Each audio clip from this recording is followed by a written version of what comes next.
Friends, எல்லாரும் எப்படி இருக்கீங்க? இன்னைக்கு நம்ம ஒரு பிரேக்ஃபாஸ்ட் டின்னர் ஈஸியான ஒரு ரெசிபி தான் பண்ண போகிறோம். ஸோ அந்த ரெசிபி என்னதுன்னா, சுட சுட இட்லியும் செம்ம சூப்பராக இருக்க கார சட்னியும் பண்ண போகிறோம். ஸோ இதுக்கு இன்க்ரீடியன்ட்ஸ் பார்த்தீங்கன்னா, 2 வெங்காயம் நல்லா அரிஞ்சு போட்டுக்கோங்க, 7-8 காஞ்ச மிளகாய் போட்டுக்கோங்க, 2 பல்லு பூண்டு போட்டுக்கோங்க, உங்களுக்கு தேவையான அளவுக்கு உப்பு போட்டுக்கோங்க, சின்ன துண்டு புளி சேர்த்துக்கோங்க. இதெல்லாம் நல்லா மெலிசாக அரைச்சிட்டு வந்துடுங்க. இந்த அளவுக்கு நைஸாக நல்லா அரைச்சிக்கோங்க.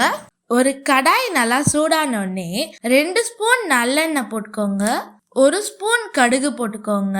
கடுகு நல்லா பொரிஞ்சதுக்கப்புறம் கருவேப்பிலை சேர்த்துக்கோங்க. இப்போ அரைச்சி வச்ச சட்னியை போட்டுக்கோங்க. அது நல்லா கொதிக்கட்டும். அந்த பச்சை வாசனை போனதுக்கப்புறம் நம்ம கேஸ் ஆஃப் பண்ணிடலாம். அவ்வளோதான், நம்மளோட சட்னி ரெடி. இந்த இட்லி கூட சட்னி வச்சு சாப்பிட போது கொஞ்சம் நல்லெண்ணெய் விட்டு சாப்பிடுங்க, செம்ம சூப்பராக இருக்கும். நாங்களும் இந்த ரெசிபி ட்ரை பண்ணோம். செம்ம சாஃப்டாக நல்லா சூடாக சூப்பரான ஒரு இட்லி கூட இந்த சட்னி வச்சு சாப்பிட்டிங்கன்னா அப்படி ஒரு டேஸ்ட்டாக இருக்கும். நீங்களும் இந்த ரெசிபி உங்கள் வீட்டில் ட்ரை பண்ணி பாருங்கள். இந்த வீடியோ உங்களுக்கு ரொம்ப பிடிச்சதுன்னா தேங்க்யூ ஃபார் வாட்சிங். Like and subscribe. Bye bye.